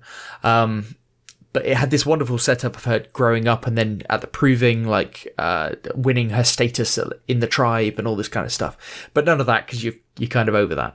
But one good thing that it does is it shifts to the story quicker than the last one did. Mm-hmm. And I think that was one thing that in the first one, like there was a lot of story beats at that first bit, but you just wanted it to get to something a bit different quicker. And this does that. And if you... Yeah, sorry. Just before you jump on, one of the questions here. How much of the time do you spend, so for reference against Warhammer, for instance, in the tutorial, it's a great story, but you spend ages limited in what you can do, don't you? Is Horizon similar, or is it more free-flowing in the tutorial? So the tutorial is very limited. It's very linear. And I would say that there's two moments that I've had so far, and I've played 12 hours so far. There's two moments where I've gone like, the game is opening up. But now I'm actually, I mean, it's spoilers, she goes to the Forbidden West, but now I'm actually in the Forbidden West. Like it actually feels like it's ruined it actually feels like it's opened up now. But I did actually think that before as well. You kind of go, there's like the tutorial, which is very linear, then it like opens up, and it is an open world section, but then you get to the Forbidden West, and you're like, right now I've really opened up. So it's kind of a staging, but the story after that, the story kind of hits straight away. And what I would recommend if you're jumping into this one for the first time and you didn't play the last one, or if you played the last one but need a recap, IGN's recap of the first game is great. It's about 18 minutes long because it's a fucking huge game. But I think you're well served to watch something like that before going into this one. But fundamentally, I think there have been changes to the last one, and the melee combat in the last one wasn't so great, and this time it feels a hell of a lot more impactful when you actually hit the machine, do the moves and stuff. It feels a lot better. Okay. But again, melee combat is still where you get absolutely fucked up. So because there isn't a block button, so you get absolutely fucked up. The skill-based point progression stuff has been improved, and it's really good. It's constant, so you're constantly getting skill points. You get them from leveling up, but you also get them specifically as rewards for completing quests and side quests. So it actually gives you a value to completing side quests now, because a side quest can be more valuable to you than leveling up. Right. Like when you level up, your health and stuff does improve, but you can get 3 skill points, let's say, from doing a side quest, but you might get 1 or 2 from leveling up. So it actually does mean something. And the side quests themselves, some of them are very long and are really great. Like I'm talking like Witcher 3 side quest. Okay. Great. Like that's a big statement. Comparing to the best ever side quest game in the world. But they're really, really good. Like I was saying to Abby the other day, I was like, well, I don't know whether I want to start this site because they are big. Like some of them go on. Yeah. They're like a game in themselves sometimes. Yeah, and I had like a boss fight at the end, and it's absolutely brilliant, this side quest I did. I was like, that was a fucking side quest. So they've got those in now. They've got like hub town areas, town city areas where you can pick up these side quests and upgrade your weapons and armors. But the actual those little hub areas seem really good. Like all the people in there are well crafted, and they seem like real people really living in these environments. That's one thing that it does fantastically. Well, another question for you, because obviously back in the trailers, do you remember they had the trailer of the tribes? Yeah. They were talking about all the different types. Have you come across different ones so far? Have you come across different hubs, different towns by different people? It's a big thing. It's a bit the tribes in the game. It's a massive thing about your tribe. Then there's an intermediary one. Then there's the tribe in the Forbidden West, and there's different elements of that tribe, and you come across their settlements. And yes, that's a big focus of the game. This whole cultural world building piece. Amazing. And about each tribe having maybe different religions associated with the machines and things like that, like actually building up quite a bit of lore behind this. And immediately in this game, even in the first like 10, 15 hours, you're getting so much story info that's making it powerful. Because in the last game, when you started, the first 15 hours or so, it just seems like you're now in this really primitive society, but they've got machines in the environment, and you're like, how are these machine dinosaurs existing? Yeah. But in this one, it's like, even if you jumped in here, it tells that story. And you get the objective, the overall objective of the game, you basically receive after 10 hours or so. You actually understand, right, okay, I've got these things to do. This is my point of existence. This is what I need to do to beat the big bad and to do it and stuff. So I like how they've set it up. It's really, really good. There have been improvements to some of the areas that were not so good last time, but the climbing in the last one was an interesting point, because this game came out just after Breath of the Wild. Yeah. And Breath of the Wild, you can climb on anything. And we've seen in other games like Assassin's Creed, you can climb on anything. Climbing mechanics are excellent. This game limits its climbing to areas where you can climb. But now when you use your focus, it'll tell you things that you can climb on. So it's a small improvement. However, it still lags behind those games. It's the one thing that turns this game from being... I think it's the one thing that holds it back. Just the climbing bit. It's just the one that if they mastered that, I appreciate though that if they made free climbing, some of their puzzles just wouldn't work. Right. So I appreciate that it has to be that it has to be like this, but it seems like they could have recognized that and rebuilt the whole thing, but maybe that's too much work. I don't know. And you've also got the gliding mechanic from Breath of the Wild, so you can glide from one area to you get a glider. So there you go. The controls of the game, if you liked the first one, you'll like this. If you're looking for an overhaul, this isn't it. So again, traveling the world, climbing, like I mentioned, jumping from thing to thing, it feels just as awkward as it did before, or if you didn't find it awkward, it's fine. But the jumps and stuff from ledge to ledge, it's all a bit predetermined. Sometimes she does the wrong thing because you can't jump to a place, and she's like, well, okay, I'll just randomly jump. And it does more than of a lot of games. It feels like a computer game at times. So compare this to even Assassin's Creed moving around. Maybe not Valhalla, because I found that quite clunky, but the other newer Assassin's Creeds, like, they're quite fluid. This is fluid in combat, but just moving around, jumping around and stuff, sometimes it feels very much like a computer game, and it's a weird thing to say. Yeah, it's a weird thing to say, but I think if you play it, you kind of get what I mean. Okay. But the combat's where it shines. Like, the combat in this game, that's what made the first game. That's what makes this game. It feels brilliant, and you genuinely just get better at it. Like, you just, for some reason, like, I'm now absolutely rinsing machines that I was finding a struggle. Like, when I was against 3 or 4 machines, sometimes you're absolutely overwhelmed at the start, and now you're like, right, I'm just badass, and that's not necessarily my stats. That's just me being a shit ton better when I was okay at the original Horizon. So, like, you're still just getting better, and I really like that. New weapons, all that type of stuff. That's really good, but that bloody climbing is an issue. Not gonna lie. Yeah. Not to detract from that climbing problem, Ben, which you've mentioned about 8 times in half as many minutes. But the key one, I think, for a lot of us, and I know, Eddie, you saw the trailer in the cinema the other week, and I keep seeing it on Sky Sports. It looks fantastic, Ben. How does that actually hold up in game? So, right, the first thing, and I've got to say this. I've got to go on record saying, graphically, the game looks fantastic. Now, anything that I say from this point, don't let it detract too much from that opening statement. Right. The game does look fantastic. But there are two graphics modes. So it's the performance mode and the graphics resolution mode, much like same with Cyberpunk and all that kind of stuff. So the graphics mode is native 4K, and that's 30 frames a second. And the performance mode is not 4K, it's 1800p, which is a weird, I don't see that P often, 1800, and 60 frames a second, okay? Right. Now, both of these modes have issues. The performance mode, which is the 60 frames a second one, that's the one I'm playing on. It's like the anti-aliasing has just been turned off almost completely. Like there's shimmers, and once you notice it, you can't unnotice it.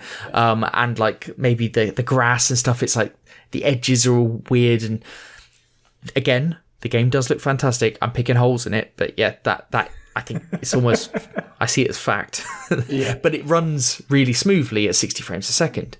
Okay. In the 4K graphics mode, so the resolution graphics mode, which is 30 frames a second, it's unplayable. Like I can't do it. Like it feels like you're wading through mud. Like I know other people will have different opinions where 30 frames isn't so much of an issue for them, but when you play it on 60, you move to 30.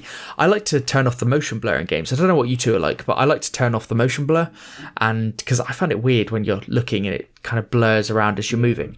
If you turn motion blur off in the 4K resolution mode, it's like, whoa, it's like you're drunk. It gets even more blurred. Okay. Yeah, in a static shot, it looks great in that mode, but it's just weird, and other people may have completely different experiences, and that's fine. But for me, I've got to play it on that 60 frames a second mode. But it looks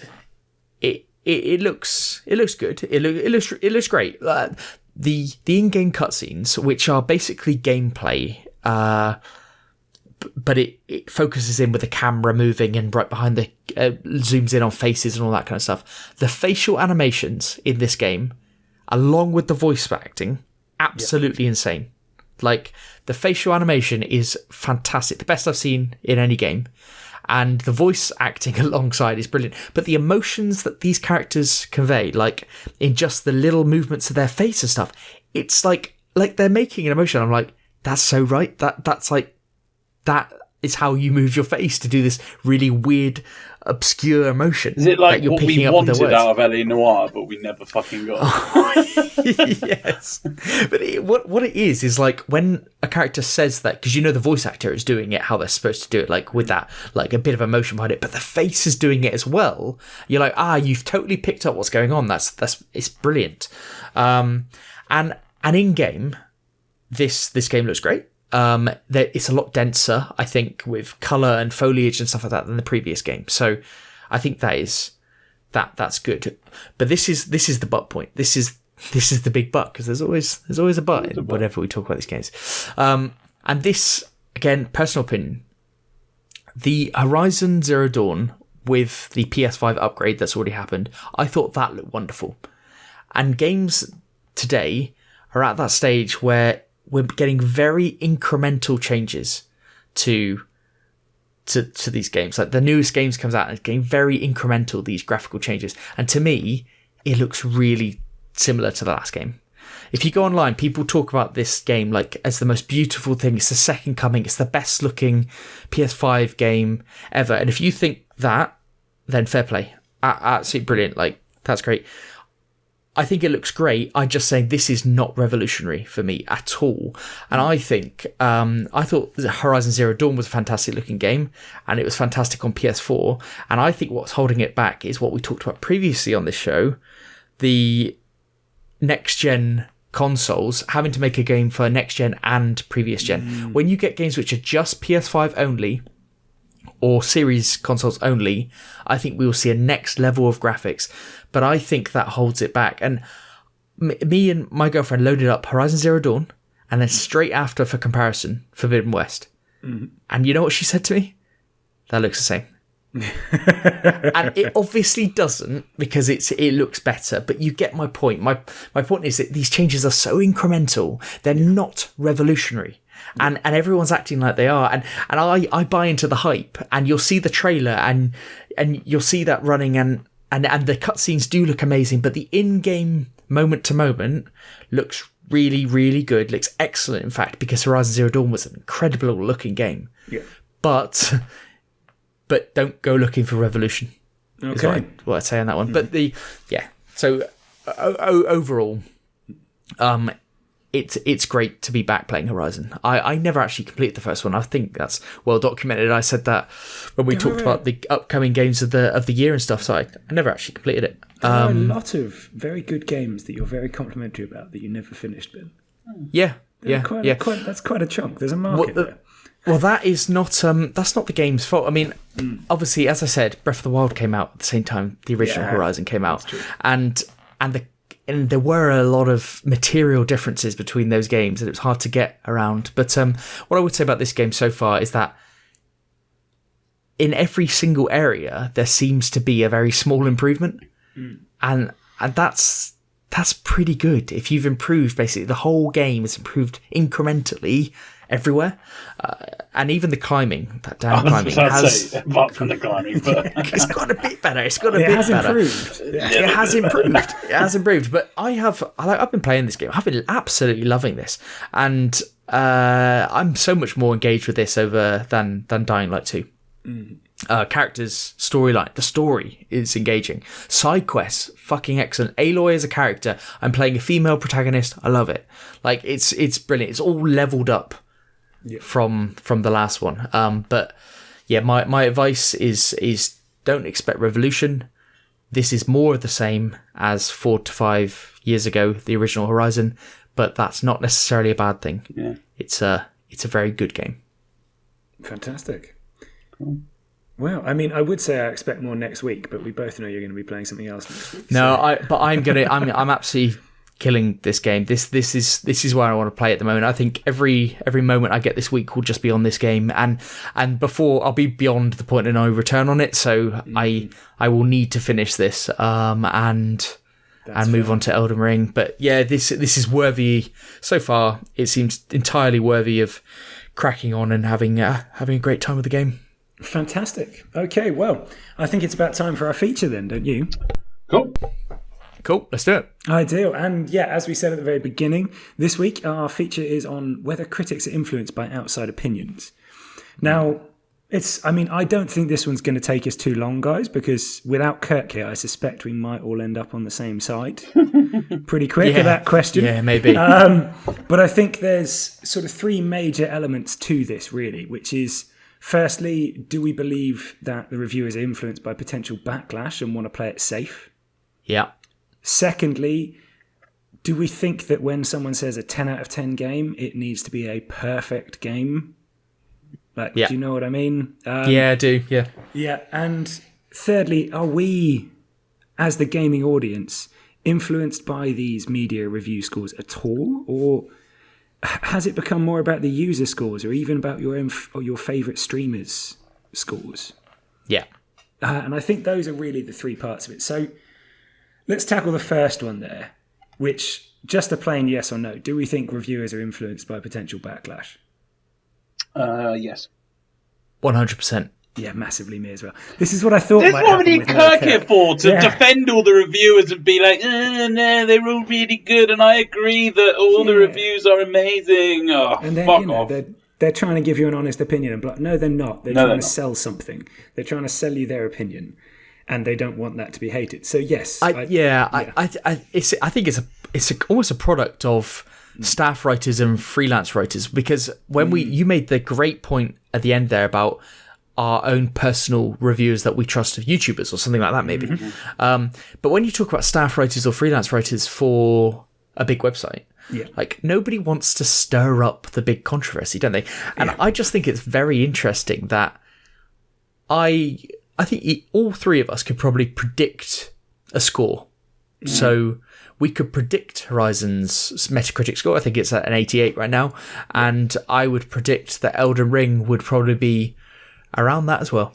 Honestly, the funny thing is, I think 85 is the line that pretty much any major release, genre-dominating release gets. Yeah. Yes. It's that 8.5 or 85. And Yeah, I could... Yeah. Almost every time. That's what they do. I can see Elden Ring being about... I think Elden Ring could be anywhere between 85 and 92. Yeah, like exactly. It's I think you get a lot of these big games come out, and I don't want to. Cyberpunk was an example of this, and you don't want to shit on anyone in particular. But I've got some of my favorite reviewers, and I know one of my favorite reviewers. He gave it a 9 out of 10, and for him it was a 9 out of 10, and I don't think he saw any of these bugs and stuff like that. But then afterwards, like, he almost had to retract it. I think he took down his review from YouTube. And I think we are in a position where the backlash is too much. And a lot of, sometimes they're almost influenced to give the score that they believe it should get, so that they play it safe so that no one can say anything. Yeah, it's becoming that all they do is give you vague things. As much as they possibly can, they'll undefine it and then say something positive on every single bit of vagary they can.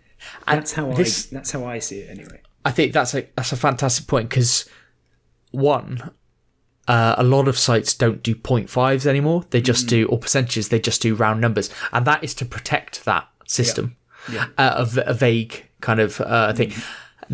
What really got it for me, and this is before I played Horizon, and I watched IGN's review this week, and it was a really, really long review on YouTube, one of the longest that I've seen IGN do for a long time, and it waxed lyrical. It was like so up in Horizon. It was all. They said nothing bad whatsoever. It was like it was the best game, the second coming of video games. It was they absolutely love this game. And at the end, they just said something which was like, oh, and this could have been a bit better or something. And they gave it a 9. And actually, I'm sure a 9 is a fair score and all that kind of stuff. But it just, to me at that moment in time, I thought, wow, that's quite odd. Because to me, it seemed like that reviewer did not want to give it a 10, because a 10 is a big score for IGN, a big publication, to give a game. Even though it almost seemed to me like for that particular reviewer, he saw that as a 10 out of 10 game. Yeah, and you're probably dead right. It is probably that particular reviewer wanted to give it a 10, and they hedged. Yes. And the thing I always get with this is, in theory, on a 1 to 10 scale, you should really have as many 2s as you have 9s. Now, we don't see that, do we? Like, that's not a thing. So it's just inherently massively, massively skewed. And it is because they've got to protect their interests. But you're saying the bell curve's around 5, but it's not, because what we've got used to, and this is a problem in that review scoring of 1 to 10, we've got used to 7. Anything below a 7, people say is a bad game. Yes. Yeah, when I worked in the hospitality industry, we got 90% of our bonuses were on rating out of 10, and if you got 8 or 9, that's where your bonuses came from. But there's always that one, it's not very often. It's 1 in 5 people think, like it should be, really, if you actually think about it, that 5 is the average. So if you had a good time, then that's actually a 7. But unfortunately, the way we all perceive it now is 8 and 9 and 10 that's good. Yes. But do you not think it's a little bit disgraceful when people are influenced by their outside opinion? Don't you think it's up to that person as their job or their hobby to give their honest opinion and therefore have whatever come? I mean, how many times have you guys ripped the shit out of me because I've stood my ground on Game of the Year when I defended Battlefield? And quite rightly, that's absolutely fine because everyone has their own opinion. But don't you think it's why I like Worth a Buy? I get so fed up with Worth a Buy with his things that he reviews on, which is absolute nonsense. His bugs or his doesn't like his key bindings. Fuck me, the amount of times I've heard him rant about his key bindings. But the reason why I keep on coming back to him is because you damn well know it's his honest opinion. He isn't influenced by outside things. He isn't going, and he's actually giving you the truth about things. It's quite sad that my second favourite reviewer is Before You Buy, and the reason why I go to him is because it's little opinion. It's actually kind of telling you what happens in the game. I just think it's really, really sad that why don't people... I'm a perfect example. Say what you feel, and if people don't agree with you, then that's okay. They're allowed to not agree with you, but you're also allowed your opinion as well. So it just makes me sad. I think the issue comes from people, like a lot of people who've never played the game or never going to play the game will already hate on someone for giving their opinion when they're in such a prominent media position. Yeah. And this is the thing, isn't it? And I think it links into point number 3 from the initial ones, by the way, is that a lot of us, at least amongst us three, firstly, Eddie, you're dead right that we'll rip into you for having a bad opinion. But that's true of all of us because we'll all pick a hill to die on in this group. But I think it is, you look for that person who is willing to die on that hill. And most of that is streamers now. Or content creators who are actually playing these games because they want to play the game, not because they need to review it for God knows which institution. And it means you value their opinion more. The one I looked for Warhammer Total War 3 was Legend of Total War. Yeah. And he gave it 8.5 and said, because it's good, but right now, play Warhammer 2. He said, play Warhammer 3 later. And I understand where he's coming from. And it's the same as Angry Centaur Gaming, who I've mentioned a few times, much like you're worth a buy, Eddie. I will take a lot more from what they're going to say because they'll break down a game stage by stage and back up their opinion. And you may still not agree with their opinion, but at least I feel like it's honest. Yes. At least I feel like it's a legitimate opinion, as opposed to we've been paid arbitrary amount of money to review this game, therefore we'll say some vague statements and end up with a positive. Yeah, I watch Worth a Buy, not because we ever really agree on the type of game that we like to play, but I just like his honest review system. Yeah. Sometimes I watch it and I go, I knew you were going to say that. Like, I knew you were going to say this game was shit. I know I knew it, but I still watch it. And I buy it and I go, it's not bad. So it's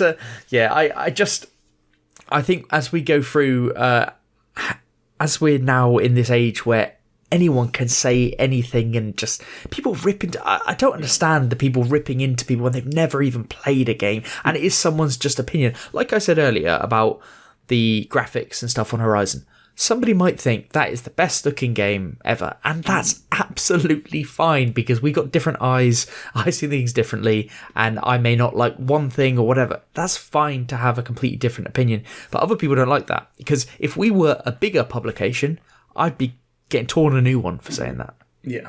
Like, it's just that I couldn't say that. Like that, and especially if I was freelance. Oh, we don't want Ben doing any more stuff because he says weird shit.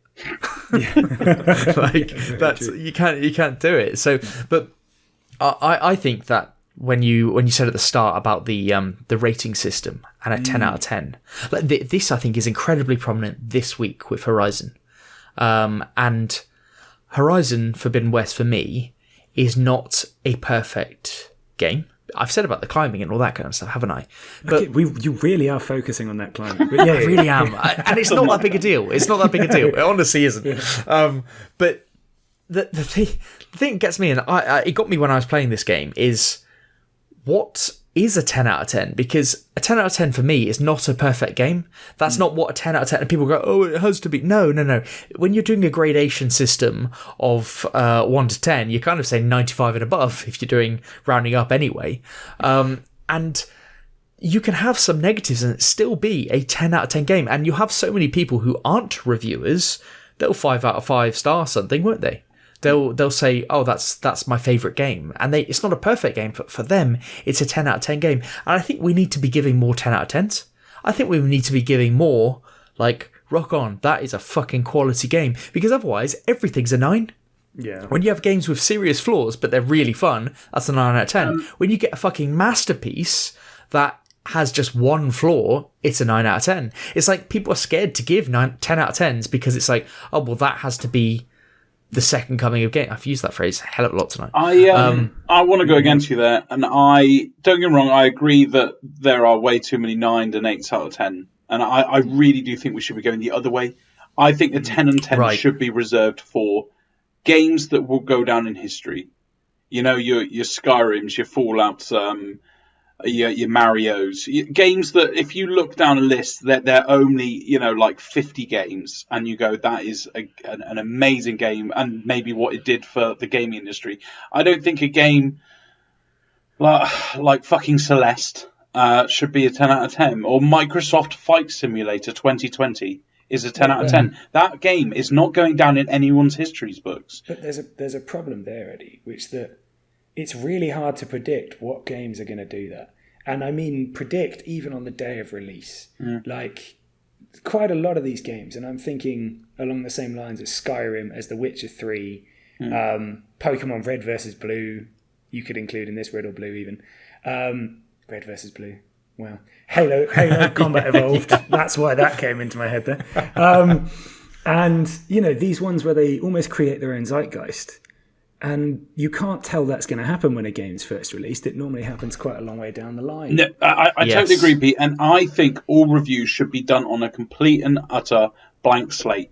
There should be no, what was the game before this? There should be no, I'll compare this to this. It should be literally someone going down, maybe not even knowing the bloody name or developer or the publisher, and them going, here are the mechanics, here are the stories, here are the voice acting, here's the atmosphere. Is this, in all intents and purposes, a good game? What would you rate this game out of 10? Don't go, the media have barely been building this game up, or the last game in the series of this did really, really well. None of that shit. You judge a game by what makes a computer game, and that's what should be judged.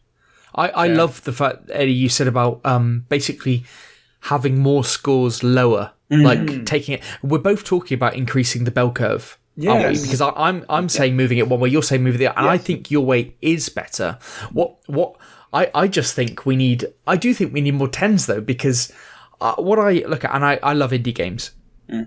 Some indie games are, I think, spectacular, but you look at Horizon and everything that's gone into that, and you mentioned your checklist there, Eddie, where you talked about graphics and voice acting and story, all that, and gameplay. That's a different species of video game to some like less complicated indie game, which is lovely and well crafted, and it's a solid 8 or 9 out of 10. It's a wonderful game, but come on, you've got a AAA, which is just a different species over here, and that's getting the same score, and it just feels odd. It seems like, and the system doesn't need an overhaul. It just might be worthwhile. Yeah, and I'm completely on board with this, by the way, and I think. For one, for instance, if you saw a game got 4 out of 10, the current mood on that, everyone would be like, oh my God, that must not be worth playing for anyone. Yes. And actually, what a 4 out of 10 should mean is, okay, this isn't for everyone, but for a specific niche, this is actually pretty good.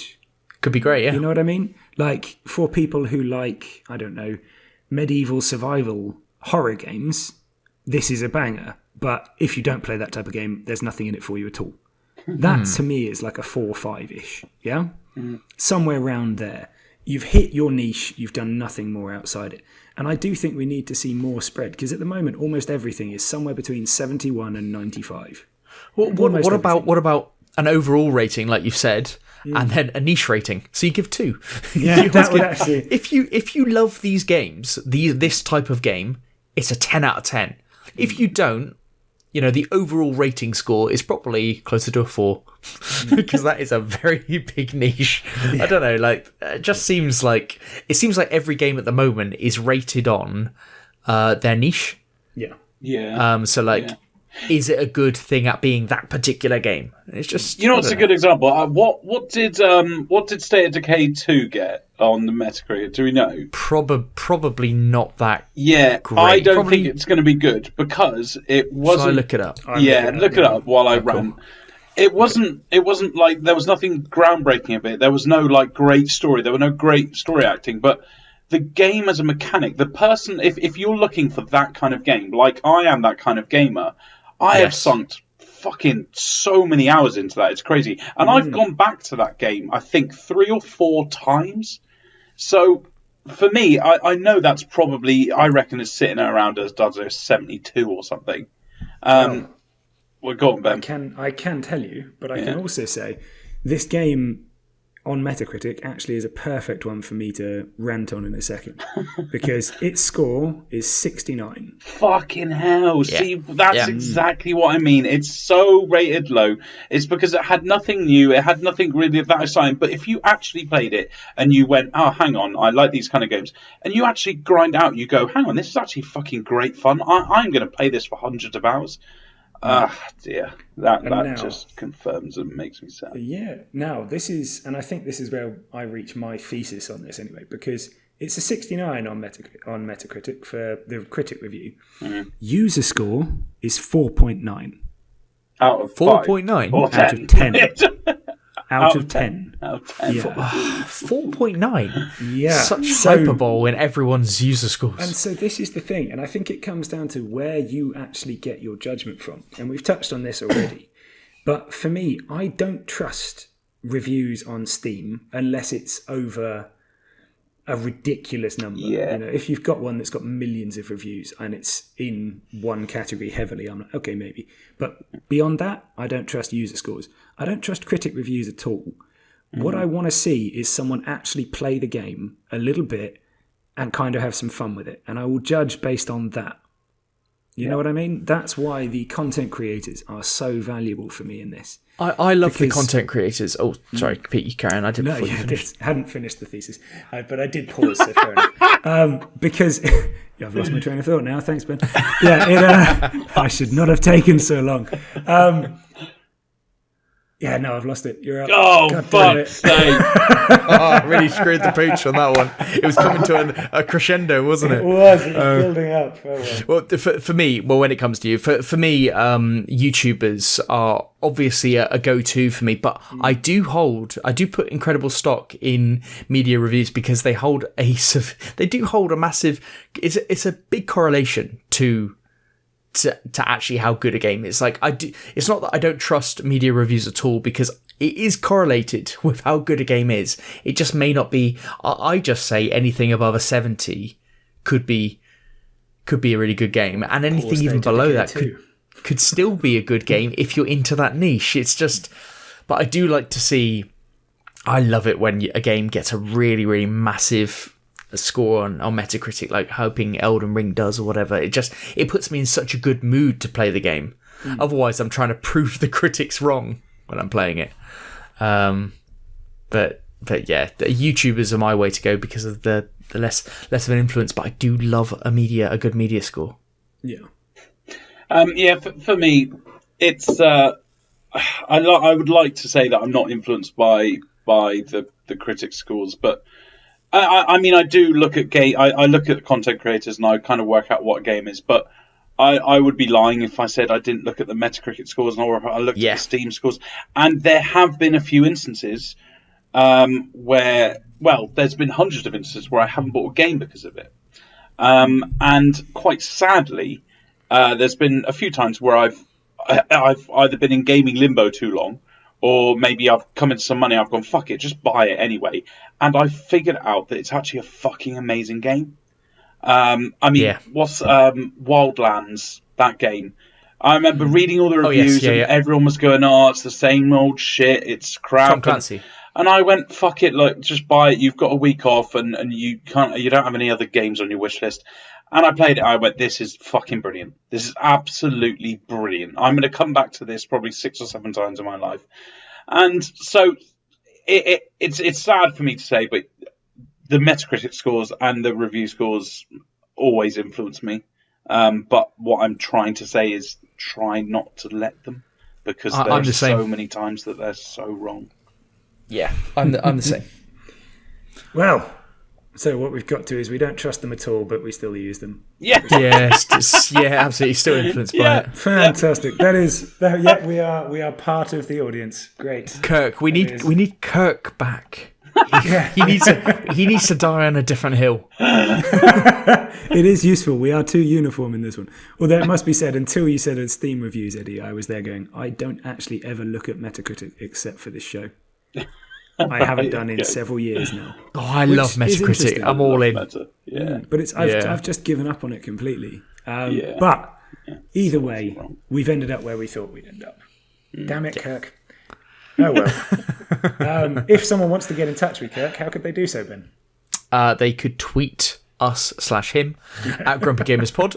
They can email us podcast@grumpygamers.co.uk, and they could also watch any of our YouTube videos, of which there are plenty and new ones each week, on Grumpy Gamers Podcast. That's our channel name.